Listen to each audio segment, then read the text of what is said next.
Un tema tan vital como el arrepentimiento debe ser entendido, aplicado y enseñado correctamente, es decir, a través de la revelación que Dios nos ha dado a partir de su palabra. En Primera de Pedro, capítulo 4, versículo 11, el apóstol nos escribe: si alguno habla, hable conforme a las palabras de Dios. Lamentablemente, existe mucha confusión e inexactitud sobre el verdadero significado del arrepentimiento. Por esto mismo, quisiera desarrollar un par de lecciones en las que aclaramos todo el asunto. Para iniciar la lección del día de hoy, quisiera considerar algunas limitaciones comunes en el contexto del arrepentimiento. En primer lugar, el arrepentimiento no se limita al reconocimiento y la confesión del pecado. En el Antiguo Testamento se nos registra el caso del rey Saúl, de quien se dice en 1 Samuel 15:24 lo siguiente: entonces Saúl dijo a Samuel: yo he pecado, pues he quebrantado el mandamiento de Jehová y tus palabras, porque temí al pueblo y consentí a la voz de ellos. Perdona pues ahora mi pecado. Al leer estas palabras, muchos pensarían que Saúl se haya sinceramente arrepentido de su mal. Pero si vamos un poco más adelante en el relato, podemos comprobar todo lo contrario. En 1 Samuel 15:30 se nos agrega: y él le dijo: yo he pecado, pero te ruego que me honres delante de los ancianos de mi pueblo y delante de Israel, y vuelvas conmigo para que adore a Jehová tu Dios. Como podemos notarlo, Saúl estaba más preocupado por su reputación personal que por su estado espiritual. Ciertamente, Saúl reconoció su pecado, y de hecho, en estos versículos al menos lo confesó 2 veces. Pero su pero hace evidente su verdadera condición espiritual. Si vamos un poco más adelante, a Mateo 27, 3 al 4, allí el evangelista nos escribe: entonces Judas, el que le había entregado, viendo que era condenado, devolvió arrepentido las 30 piezas de plata a los principales sacerdotes y a los ancianos, diciendo: yo he pecado entregando sangre inocente. Mas ellos dijeron: ¿qué nos importa? Allá tú. Nuevamente, una lectura superficial del registro inspirado del apóstol podía llevarnos a concluir que Judas se arrepintió verdaderamente de su pecado. Pero al igual que en el caso de Saúl, es necesario observar todo el contexto en que se halla el relato para reconocer que ciertamente existe algo muy diferente. En Mateo 27:5, el mismo apóstol nos agrega: y arrojando las piezas de plata en el templo, salió y fue y se ahorcó. Los casos particulares del rey Saúl y Judas Iscariote evidencian con total claridad que el mero reconocimiento y confesión del pecado cometido no son prueba suficiente de un arrepentimiento genuino. Podemos determinar entonces que el verdadero arrepentimiento va más allá de la mera aceptación mental y confesión oral de los pecados. En segundo lugar, el arrepentimiento no se limita al dolor y la tristeza producidos por el pecado. En el Evangelio de Marcos, en el capítulo 10 y entre los versículos 17 al 23, se nos registran las siguientes palabras. Al salir él para seguir su camino, vino uno corriendo e hincando la rodilla delante de él, le preguntó: Maestro bueno, ¿qué haré para heredar la vida eterna? Jesús le dijo: ¿por qué me llamas bueno? Ninguno hay bueno sino solo uno, Dios. Los mandamientos sabes: no adulteres, no mates, no hurtes, no digas falso testimonio, no defraudes, honra a tu padre y a tu madre. Él entonces respondiendo le dijo: Maestro, todo esto lo he guardado desde mi juventud. Entonces Jesús, mirándole, le amó y le dijo: una cosa te falta.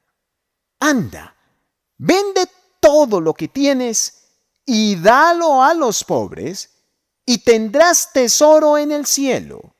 Y ven, sígueme tomando tu cruz. Pero él, afligido por esta palabra, se fue triste, porque tenía muchas posesiones. La aflicción del joven rico no le permitió alejarse del Señor y con ello de su salvación. Podemos ver entonces que se requiere más que un sentimiento de estupor para lograr el arrepentimiento verdadero. Hablando de esto mismo, el apóstol Pablo manifestó con toda claridad en 2 Corintios 7, entre los versículos 9 y 10, cuando escribió: Ahora me gozo, no porque hayáis sido contristados, sino porque fuisteis contristados para arrepentimiento, porque habéis sido contristados según Dios, para que ninguna pérdida padecieseis por nuestra parte.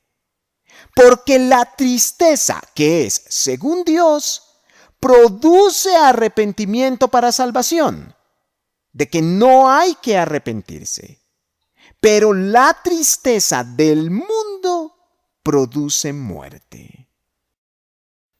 A través de estas palabras, Pablo da evidencia de dos tipos de tristeza. Estas configuran dos estados muy distintos.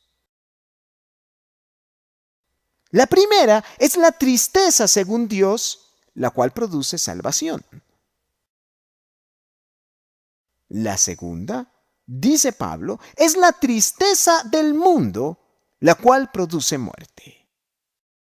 Así entonces, la tristeza por sí sola no es prueba tangible de un arrepentimiento sincero o genuino.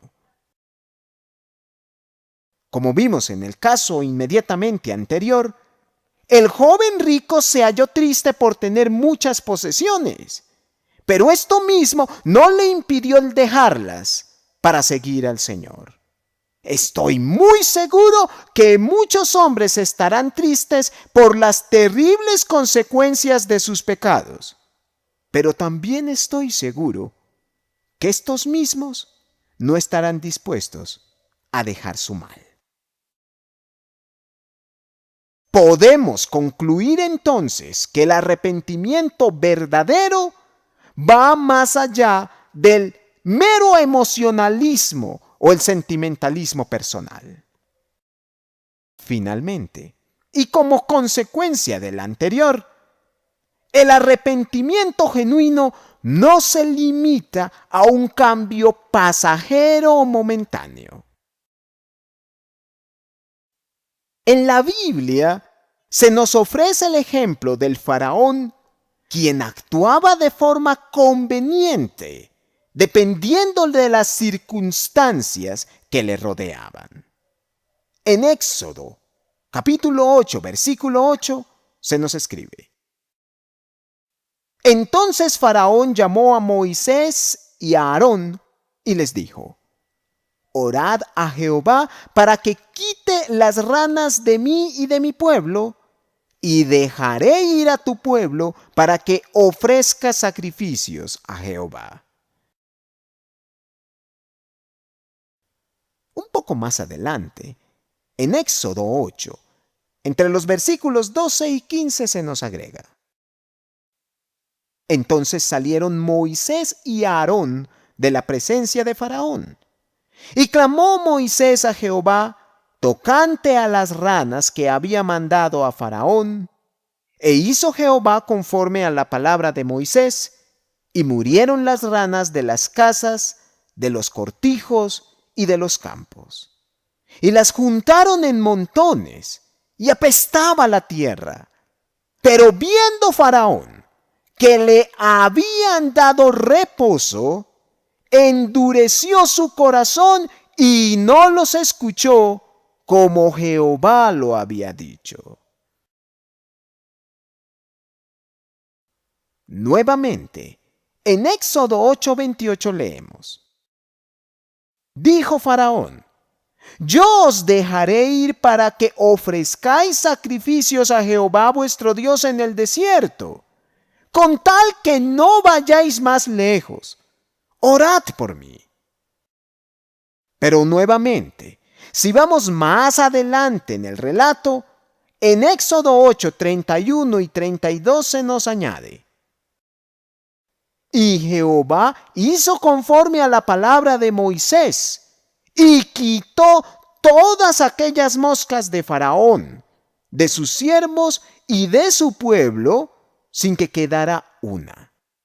Mas Faraón endureció aún esta vez su corazón y no dejó ir al pueblo.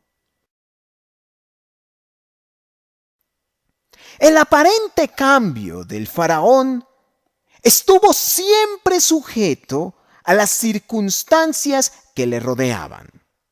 Por ello mismo, sus resoluciones eran pasajeras y momentáneas.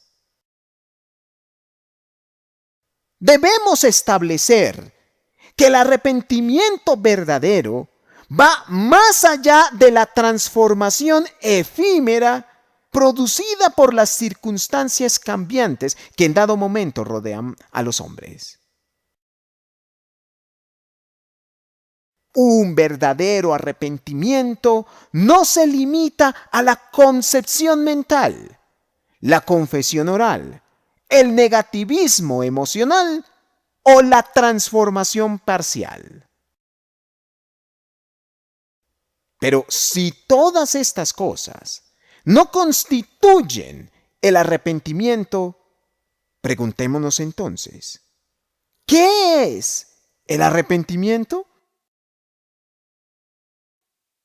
Esta es la pregunta que estaremos respondiendo en nuestra próxima lección. Desde ya, les invito para que me acompañen a establecer lo que en verdad es el arrepentimiento.